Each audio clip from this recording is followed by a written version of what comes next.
उत्तराखंड में चुनाव पहले चरण में है, यानी कि 19 अप्रैल को उत्तराखंड में वोट डाले जाएंगे। पहाड़ी राज्य में मुकाबला बीजेपी और कांग्रेस के बीच ही है। प्रदेश की गढ़वाल लोकसभा सीट से बीजेपी ने इस बार अनिल बलूनी को चुनाव मैदान में उतारा है। 5 राज्यों में फैली गढ़वाल लोकसभा में प्रचार के लिए सुबह से लेकर रात तक क्या कुछ कर रहे हैं अनिल बलूनी। हमारी इस खास रिपोर्ट में वोट यात्रा में देखिए किस तरीके से अनिल बलूनी अपने इस चुनाव की तैयारी कर रहे हैं।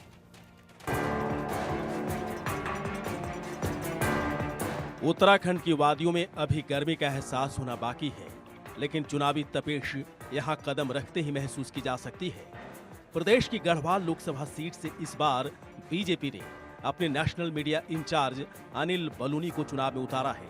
पहाड़ों से घिरी गढ़वाल लोकसभा में प्रचार के लिए बलूनी नाश्ता करते ही निकल पड़ते हैं। उत्तराखंड के साधारण से आम से परिवार से आए व्यक्ति जो देश की सबसे बड़ी पार्टी के मीडिया इकाई के प्रमुख बनते हैं, अपनी मेहनत से राज्यसभा सांसद बनते हैं और अब लोकसभा रण के लिए तैयार हो जाते हैं। आज ITV के इलेक्शन स्पेशल में हमारे साथ एक खास गेस्ट जुड़े हैं, अनिल बलूनी जी। सर, आपका बहुत बहुत स्वागत है और सबसे पहले बहुत बहुत कंग्रेचुलेशंस, लोकसभा आप लड़ने जा रहे हैं। बहुत थैंक यू, धन्यवाद। सर, आपको क्या लगता है, सबसे पहले अगर क्योंकि हम नाश्ते की बात कर रहे हैं तो आपका ऑन एन एवरेज दिन किस तरीके से शुरुआत होती है, किस तरीके, क्योंकि भागा दौड़ी का पूरा माहौल रहता है?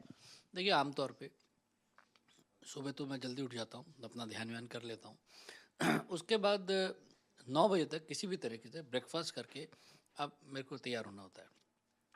उसके बाद हमारे कार्यकर्ता जो बहुत ही डेडिकेटेड कार्यकर्ता है भारतीय जनता पार्टी का, वो हमारा प्रोग्राम अगले दिन का पूरा तैयार रखते हैं। उसका जैसे जैसे वो करते हैं आगे हम प्रोग्राम में चलते थे। आप देखेंगे आज दिन भर कैसे करते हैं। सर, गढ़वाल सीट की अगर हम बात करते हैं तो आपकी क्या प्राथमिकताएं हैं? अगर हम गढ़वाल सीट को ओवरऑल देखें तो क्या क्या आपकी ऐसी, क्योंकि कई प्राथमिकताएं होंगी, उनमें से कुछ ऐसी इंपॉर्टेंट प्राथमिकताएं जो आपको लगता है कि बहुत ज़रूरी हैं? देखिए क्या है, मेरा बचपन से एक सोच थी पहाड़ के लिए कि कैसे काम करना है।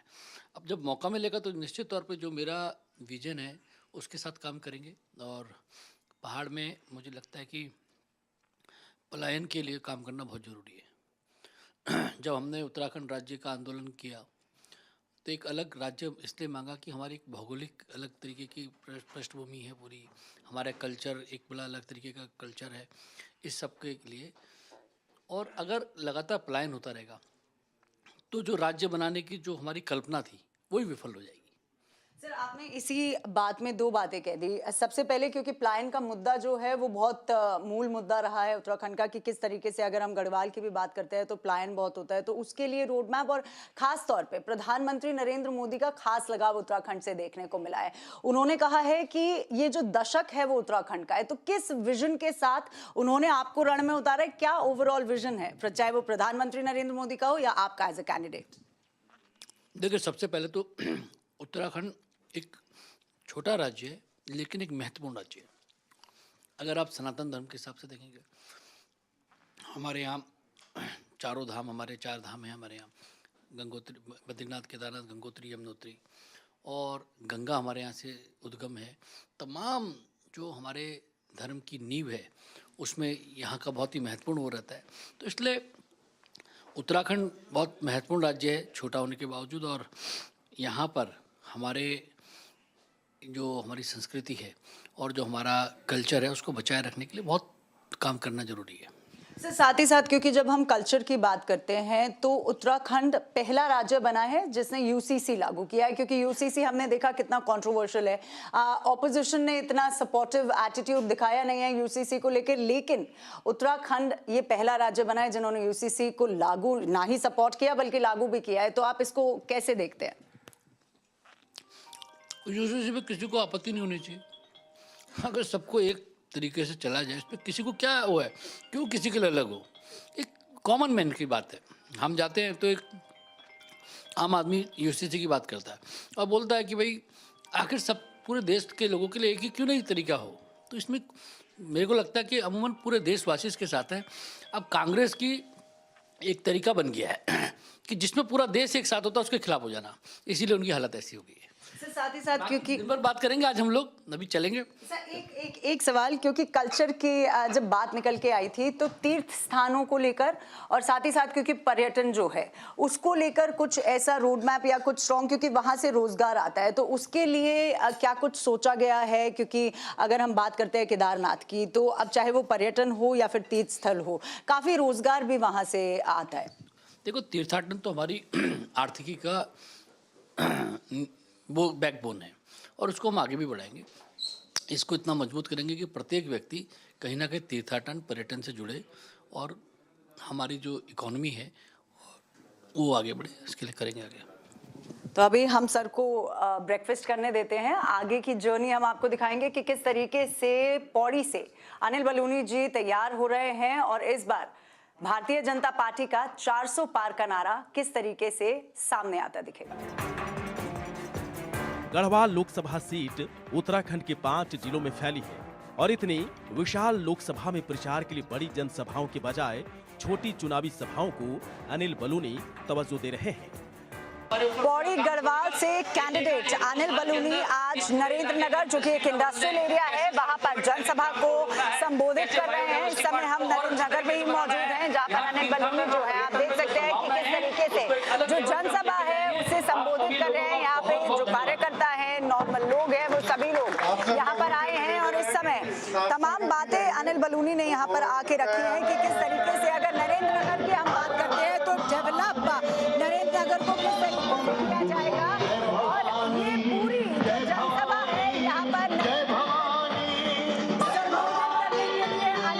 जो है वो यहाँ पर पहुंच रहे हैं और अपना संबोधन खत्म करके अब लगातार उन्होंने हमसे सुबह बात करते हुए बताया था कि किस तरीके से उनका आज का पूरा प्लान रहेगा। तो अब यहाँ से संबोधन खत्म करके अगले वो स्टॉप पर जाएंगे। तो देखिए, हम आपको एक ग्लिम्स दिखा रहे हैं कि किस तरीके से जब बात आती है गढ़वाल की या बात आती है पहाड़ की, तो किस तरीके से जो तैयारियां हैं वो आखिर गढ़वाल की सीट के लिए हो रही है। तो नरेंद्र नगर जो कि एक इंडस्ट्रियल एरिया है, वहाँ पे किस तरीके से डेवलपमेंट होगा, रोड बनाई जाएगी, तमाम चीजें जो है यहाँ पर रखी गई। हालांकि बिपिन रावत के बारे में भी डिस्कस किया गया, क्योंकि अगर हम गढ़वाल की बात करते हैं, पौड़ी की बात करते हैं, तो बिपिन रावत का नेटिव प्लेस कहा जाता है।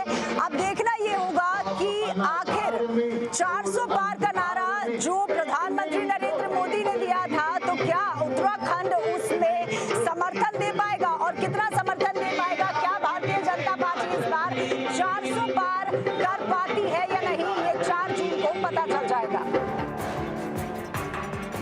गढ़वाल सीट बीजेपी का गढ़ मानी जाती है। 1998 से 2019 तक सिर्फ एक बार 2009 में बीजेपी को गढ़वाल सीट पर हार मिली है और अनिल बलूनी का दावा है कि इस बार जीत रिकॉर्ड वोट से होगी। लोकसभा चुनाव और पौड़ी की तैयारी। सर, अभी हम लोग आपके साथ कैंपेन ट्रेल आपका देख रहे हैं, जिस तरीके से एक जो जन सैलाब दिख रहा है, जोश तो पूरा हाई है। लेकिन अब मोदी की गारंटी के बारे में हम बात करते हैं, क्योंकि लगातार मोदी की गारंटी जो है चल रही है। आप मोदी की गारंटी में से कौन सी गारंटी देने वाले हैं पौड़ी को? देखिए, मोदी की गारंटी लोगों के दिलों में बैठ चुकी है। सब जानते हैं कि मोदी जी जो कहते हैं वो करते हैं। पूरे लोग सब ये मान चुके, हमारे लोकसभा में क्या देश में ही मान चुके, हमारे भी मानते हैं कि मोदी जी के आगे पीछे कोई नहीं है। मोदी जी का परिवार हम हैं सब। मैं जगह जगह जा रहा हूँ, जो नारा पिछले 10 साल का पूछता हूँ, सबका जवाब सबको याद है, सबको सारे काम याद है। मैं तो कई बार हैरान रहता हूँ कि मैं ऊपर से कुछ चीज़ें कहता हूँ कि मोदी जी ने वैक्सीन लगाई, मोदी जी ने किसान निधि दी, तो नीचे से लोग कहते वो भी दिया, खुद ही शुरू हो जाते। इस तरह से मोदी की गारंटी सबके दिमाग में बैठ चुकी है और सब लोगों के जो जन कल्याण के काम में सबको राहत मिली है, लोगों का कल्याण हुआ है, वो लोगों के मन में पूरी तरह से घर कर गया है। अब मैंने जैसे पहले भी कहा था कि जनता ही चुनाव लड़ा रही है। अब चुनाव जनता के हाथ में है। सर, साथ ही साथ हम लोगों ने देखा कि आपने युवाओं को भी, क्योंकि कई ऐसे युवा थे, युवा लीडर्स थे जो कि आज बीजेपी में भी शामिल हुए हैं, फर्स्ट टाइम वोटर्स भी हैं, उनको लेके अगर हम युवा की बात करते हैं स्पेसिफिकली, क्योंकि प्रधानमंत्री ने भी युवाओं के बारे में काफ़ी फोकस रहे हैं, आपका युवाओं को लेके रोड मैप क्या रहेगा? देखिए, उत्तराखंड में युवाओं की भूमिका बहुत बड़ी है।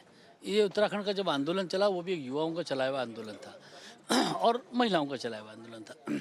युवा, हमारे यहाँ युवा जो है वो पलायन कर रहा है उनको रोजगार की और ज़रूरत है। हम लोग लगातार, कल प्रधानमंत्री जी ने भी कहा कि हम पलायन को रोकेंगे और रोजगार को देंगे। लोगों को सबसे ज़्यादा रोजगार की ज़रूरत है। हम आने वाले समय में उत्तराखंड के अंदर तीर्थाटन और पर्यटन से, साहसिक जो खेल होते हैं उनसे, वन्यजीव पर्यटन से, वाइल्ड लाइफ टूरिज्म जो होता है वो, इन सब से एक ऐसा पूरा माहौल बनाएंगे जिससे कि युवाओं को रोज़गार मिले, युवाओं को काम मिले और हमारे यहाँ के जो युवा हैं वो एक रचनात्मक तरीके से कार्य करें। सर, महिलाओं की क्योंकि आपने बात की तो महिलाओं को लेके, क्योंकि हमने लखपति दीदी सुना है, तो उत्तराखंड की महिलाओं को लेके कुछ विशेष आपने सोचा हो, कुछ विजन बनाया हो कि ऐसा कुछ महिलाओं के लिए उत्तराखंड की इस बार किया जाएगा? देखिए, हमारी तो सारी योजनाएं, अगर आप मोदी जी की ज़्यादातर योजना देखेंगे तो वो वुमेन सेंट्रिक है, महिला को केंद्रित करते हुए, और महिलाओं के कल्याण के लिए बहुत सारी योजनाएं हम लोग ऑलरेडी चला रहे हैं। अभी जैसे लखपति दीदी आपने बताया, किसान सम्मान निधि में बहुत बड़ी मात्रा में उन लोगों को हो रहा है। मुद्रा लोन में एक बहुत बड़ा हिस्सा हमारी माताओं बहनों का है। इस तरह से बहुत अधिकांश योजनाओं का लाभ महिलाओं को और हमारी बहनों को मिल रहा है। सर, साथ ही साथ क्योंकि आप कल बिपिन रावत जी के गांव में भी गए थे और प्लानिटोरियम कौन नहीं जानता इस बारे में, लेकिन अग्निवीर की जब बात आती है तो कुछ कंट्रोवर्सीज निकल के आती हैं। ऑपोजिशन लगातार टारगेट करता है अग्निवीर को। हालांकि राजनाथ जी ने भी स्टेटमेंट दी है कि कुछ चेंजेस हो सकते हैं, लेकिन अग्निवीर पर अभी तक कोई इतना स्ट्रॉन्ग पॉइंट नहीं लिया गया है किसी की भी तरफ से। ऐसा क्यों? क्योंकि और ख़ास तौर से अगर हम उत्तराखंड की बात करें, पौड़ी की बात करते हैं, तो हर फैमिली से एक ना एक आर्मी में होता है, तो आखिर अग्निवीर पे आपका क्या रहता है? देखिए, हमारे बहुत ही वरिष्ठ नेता हैं राजनाथ सिंह जी, हमारे पार्टी के बहुत बड़े नेता हैं, देश के रक्षा मंत्री भी हैं। जब उन्होंने कहा कि आवश्यकता पड़ेगी तो इसमें सुधार करेंगे, अब उनके कहने के बाद मेरे कहने में क्या बचता है? जब उन्होंने ही कह दिया कि जो आवश्यकता पड़ेगी उसको ठीक करेंगे, और हर आदमी, हर फौजी भाई ये जानता है कि सेना के कल्याण के लिए, सेना के हित में अगर कोई सरकार है तो मोदी जी की सरकार है। सेना के लिए जितना कुछ किया है, आप पहले देखिए ना क्या क्या होता था। बुलेट प्रूफ जैकेट नहीं थी, अच्छे कपड़े नहीं थे, अच्छे वेपन्स नहीं थे। आज मोदी जी ने सब कुछ अच्छा कर रखा है। आज जो फौजी हमारा भाई सीमा पे खड़ा होता है उसको गर्व होता है। पहले वो देखते रहते थे, सामने से गोली चढ़ती थी, आज इधर से हम लोग बराबर का जवाब देते। एक हर हमारे सर्विसमैन, एक्स सर्विसमैन के दिमाग में बैठा है कि मोदी जी के शासनकाल में सेना को बहुत प्रायोरिटी मिली है, बहुत प्राथमिकता मिली है। सर, मेरा आखिरी सवाल रहेगा, क्योंकि चाय पे चर्चा यहाँ पे हो रही है। चाय की चुस्की से पहले प्रधानमंत्री Narendra Modi as a boss कैसे हैं? क्योंकि वैसे तो सबके बॉस अच्छे होते हैं, लेकिन कभी क्या कुछ डांट फटकार भी मिली है as a boss, lighter version? प्रधानमंत्री जी का जो काम करने का तरीका वो बहुत अलग है। वो परिश्रम की पराकाष्ठा करते हैं, अति मेहनत करते हैं। उनका कोई अपना नहीं है, कोई पराया नहीं है। जो काम करता है वही उनका अपना है। और मेहनत का यह आलम है कि आप लोग तो खुद, आप लोग देखते रहे हैं, रात को 3:30 बजे बीजेपी मुख्यालय से जाना, और सुबह जब हम लोग सो के उठे तब तक वो झारखंड पहुंच चुके थे। ये परिश्रम की पराकाष्ठा है। मोदी जी ने अपने लिए कुछ नहीं करना है, वो जो कुछ है समाज के लिए और देश के लिए है। मैं इतनी मेहनत और इतनी निष्ठा के साथ मैं आपको कह सकता हूँ कि दुनिया के अंदर कोई ऐसा राजनेता हो, हिंदुस्तान विश्व के अंदर कोई ऐसा राजनेता का उदाहरण हो तो बताइएगा जरूर। ऑपोजिशन ऐसे, क्योंकि हम लोग अभी ट्रैवल करते हुए जब आपके साथ आ रहे थे तो वन साइडेड चुनाव लग रहा है। हालांकि एंटी इनकम्बेंसी 10 साल में देखने को मिलती है, लेकिन देखने को मिल नहीं रही है किसी भी तरीके की, क्योंकि ये कहना गलत नहीं होगा, ना ही उतना जोश दिख रहा है। वन साइडेड चुनाव लग रहा है, तो क्या लग रहा है कि ऑपोजिशन हार मान चुकी है अभी से? देखिए, अब विपक्ष का कुछ बचा नहीं है, लेकिन हम मेहनत करना कम थोड़ी करते हैं। मैंने कहा ना, आज विपक्ष सरकार बनने की बातें थोड़ी कर रहा है। आज तो विपक्ष कह रहा है 400 पार नहीं होने देंगे। अब 272-74 सीटों की बातें नहीं हो रही है, वो कह रहा है 400 पार नहीं होने देंगे। उनके भी दिमाग में बैठ चुका कि सरकार उनकी नहीं बनने जा रही है। लेकिन इसके लिए हमारे जितने कार्यकर्ता बैठे, कोई ऐसा नहीं कि मेहनत कम करेगा। हम मेहनत नहीं कम करने वाले हैं। हम सब मोदी जी के सैनिक हैं। हम मेहनत को कम नहीं करेंगे और ज़्यादा मेहनत करेंगे। हमने जैसे देश में 400 पार का नारा दिया है, वैसे ही हमने उत्तराखंड में हर सीट में 5 लाख पार का नारा दिया है। 5 लाख से अधिक मतों से जीतना है। तो 5 सीटें हैं, 25 लाख से अधिक सीटों से वोटों से जीतना है। इसलिए हमारे को मेहनत और करनी है। हम तो पता है कि सब लोग सरेंडर कर चुके हैं, कांग्रेस के लोग, उसके बावजूद हमारी मेहनत पे कम नहीं। हम घर घर जाएंगे, घर घर जाके बताएंगे कि वोट डालिए, मोदी जी को प्रधानमंत्री बनाइए, एक विकसित राष्ट्र बनाइए। हर घर घर जाके बता के आएंगे।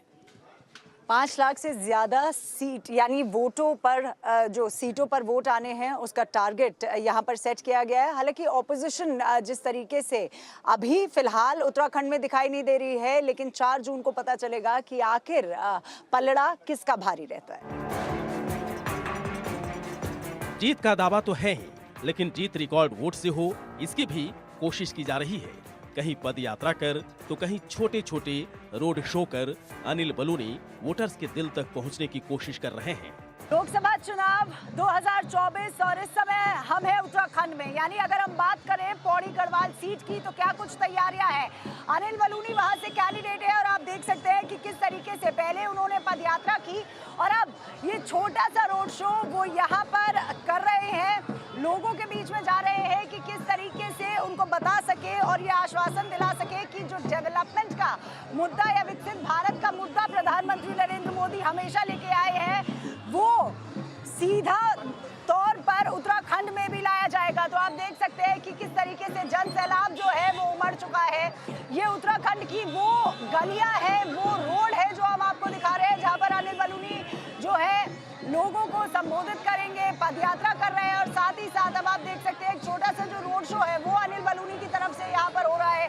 किन किन वादों पर इस बार उत्तराखंड की जनता वोट देगी ये देखना दिलचस्प होगा कि आखिर क्या वो वादे किए जाएंगे और किन वादों पर उत्तराखंड की जनता जो है वो इस बार भारतीय जनता पार्टी को वोट देती है। लेकिन अगर कैंडिडेचर की हम बात करते हैं तो किस तरीके से पौड़ी गढ़वाल की तैयारियां आप देख रहे हैं कि पौड़ी गढ़वाल की जो तैयारियां हो रही हैं वो ये आश्वासन दिला रहे हैं लोग कि कहीं ना कहीं भारतीय जनता पार्टी को इस बार अगर यहाँ से 5 सीट जितवा दी तो ये वोट जो है वो सीधा राजधानी दिल्ली जाएगा, यानी प्रधानमंत्री नरेंद्र मोदी को जाएगा। तो 400 पार का जो नारा है वो कितना सफल हो पाता है उत्तराखंड में ये देखना दिलचस्प होगा, क्योंकि अभी अनिल बलूनी कोई कसर नहीं छोड़ रहे हैं। जिस तरीके से पदयात्रा उन्होंने की और हल्का सा जो छोटा सा रोड शो है वो भी अनिल बलूनी की तरफ से यहाँ पर किया जा रहा है, लोगों से जो मिल रहे हैं और एक जन सैलाब जो यहाँ पर उमड़ता नजर आया।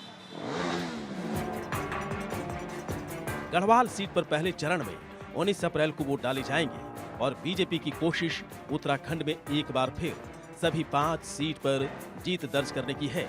अनिल बलूनी का दावा है कि बीजेपी 370 सीट का टारगेट आराम से पूरा करेगी और बीजेपी के कार्यकर्ता भी कहते हैं कि टारगेट बेहद आसान है। ये भी दावा है कि कांग्रेस कहीं टक्कर में नहीं है। प्रधानमंत्री का नारा अब की बार 400 पार, तो क्या भारतीय जनता पार्टी इस बार 400 पार कर पाएगी? इस समय हम उत्तराखंड में मौजूद हैं। क्या कुछ माहौल चल रहा है इलेक्शन को लेकर, लोगों से जानने की कोशिश करते हैं। हालांकि कैंपेन ट्रेल जो है इलेक्शन स्पेशल में हम अनिल बलूनी का कर रहे हैं, देख रहे हैं कि पौड़ी की किस तरीके से तैयारी जो है वो चल रही है। लेकिन उससे पहले लोगों का मूड जान लेते हैं कि आखिर क्या कुछ वो सोचते हैं। क्या भारतीय जनता पार्टी इस बार 400 पार कर पाएगी? यानी सबसे पहला सवाल, क्योंकि प्रधानमंत्री नरेंद्र मोदी ने इस बार नारा दिया है अब की बार 400 पार, तो क्या माहौल लग रहा है, किस तरीके का माहौल है? 400 पार कर पाएगी या नहीं कर पाएगी? बिल्कुल माहौल गांव में बहुत अच्छा एक माहौल है। माननीय मंत्री जी ने हर घर तक पहुंचने का प्रयास किया है। सभी लोग उत्साह के साथ हैं, सभी युवा उत्साह के साथ हैं, सभी महिलाएं उत्साह के साथ हैं और बिल्कुल मुझे और पूरे क्षेत्र को लगता है इस बार 400 पार और नरेंद्र मोदी जी प्रधानमंत्री एक बार फिर बनेंगे और अनिल बलूनी जी कम से कम 3 लाख वोटों से विजय बनाकर इस गढ़वाल लोकसभा से आगे जाएंगे। अच्छा, 3 लाख इन्होंने तो कहा है। हालांकि सर से मैं बात कर रही थी तो उन्होंने कहा था कि 5 लाख से ज्यादा का टारगेट रखा है अभी, तो क्या 5 लाख से ज्यादा सीटों पर वोट पड़ पाएंगे? पढ़ पाएंगे। किस तरीके से, कैसे देखते हैं आप इसे, बताइए। पढ़ पाएंगे पे नहीं, कैसे? माननीय नरेंद्र मोदी जी के आशीर्वाद से सब 400 से पार होंगे और यहाँ 5 लाख से ऊपर वोट उनको पड़ेंगे। अच्छा, अगर हम प्रॉब्लम्स की बात करते हैं तो आमतौर पे देखा गया है कि उत्तराखंड की अगर हम बात करें तो पलायन बहुत ज़्यादा हो जाता है। तो किस तरीके से आप देखते हैं, किन किन मुद्दों को आप देखते हैं कि किन मुद्दों को ज़्यादा उन पर प्रभाव डालने की ज़रूरत है या उनको हाईलाइट करने की ज़रूरत है? ऐसे कौन से वो मुद्दे हैं? निश्चित रूप से पलायन एक बड़ा मुद्दा है और अनिल बलूनी जी 6 साल राज्यसभा के सांसद रहे और 6 साल राज्यसभा सांसद रहते हुए उन्होंने अपना वोट अपने गांव इगास वाले कार्यक्रम को, एक संस्कृति, हमारी जो संस्कृति थी उस संस्कृति को एक बार फिर पहाड़ में वोट करने के रूप में एक बहुत बड़ा काम 6 साल के अंदर उन्होंने किया है। नरेंद्र मोदी जी का करंट निश्चित रूप से उत्तराखंड के साथ उनका एक भावनात्मक रिश्ता है और मुझे लगता है कि 400 से पार तो हो गई, अनिल बलूनी जी निश्चित रूप से 5 लाख से ऊपर की वोटों से यहाँ से चुनाव जीत रहे हैं। साथ ही साथ अगर युवा और महिलाओं की बात करते हैं तो किस तरीके के नेतृत्व की अभी उत्तराखंड को जरूरत है युवा और महिलाओं को लेकर? निश्चित तौर से जिस तरह से अनिल बलूनी जी युवा नेता हैं, युवाओं की उन पे बहुत उम्मीदें हैं और वो निश्चित तौर से युवाओं की उम्मीदों में खरे उतरेंगे और अनिल बलूनी गढ़वाल लोकसभा से कम 6 लाख वोटों से चुनाव जीतेंगे। यही यहाँ की युवाओं में उत्साह है, यहाँ के बुजुर्गों में उत्साह है, यहाँ की महिलाओं में उत्साह है कि अनिल बलूनी जी को, क्योंकि लोगों की आस है, यहाँ की जनता की आस है कि निश्चित तौर पे अनिल बलूनी जी जब जीतेंगे तो केंद्र में एक बहुत बड़ा ओहदा लेंगे और यहाँ के विकास के लिए कोई कमी नहीं छोड़ेंगे। ये हमारी उम्मीद है अनिल बलूनी जी से। अगर ऑपोजिशन की बात करते हैं तो किस तरीके से आंकते हैं आप लोग? अगर भारतीय जनता पार्टी को एक तरफ रखते हैं, ऑपोजिशन को एक तरफ रखते हैं, तो किस पलड़े में आप देखते हैं? क्योंकि हम लोग सुबह से लगातार उत्तराखंड में हैं, इतना कुछ ऑपोजिशन का एक्टिवनेस नहीं दिखा है, तो कैसे आंकते हैं आप? अभी आप जैसे कि देख रहे होंगे कि चुनाव कैंपेनिंग में आपको ऑपोजिशन दिख ही नहीं रहा है, क्योंकि उनके पास कोई मुद्दा ही नहीं रहा। वो कभी बेरोजगारी की मुद्दा बात करते हैं, कभी गरीबी की बात करते हैं। आपने आज देखा होगा India 5th largest economy of the world बन गया, तो कैसे बना? ये जो 10 सालों में काम हुए हैं उसी के कारण तो बना हुआ।